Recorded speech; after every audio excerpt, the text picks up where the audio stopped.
If the Freeform Pick One question mirrors the multiple choice graded question, then the Freeform Pick Many question mirrors the multiple response graded question. In this case, the learner will see a collection of images and must select all of the correct items. As with most freeform questions, you'll want to begin in slide view. The interaction has to exist before Storyline can evaluate it.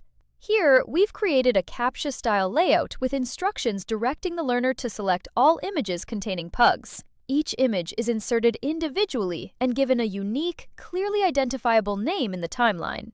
That naming step matters. Once we move to Form View, those names are what we'll see. After the slide is fully built, we switch to Form View. This is where we define which objects are correct answers and which are distractors.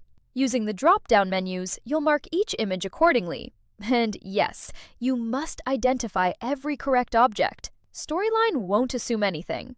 At the bottom of the form, you'll configure the feedback and scoring, just like a graded question. Even though the presentation is visual and interactive, this is still being evaluated.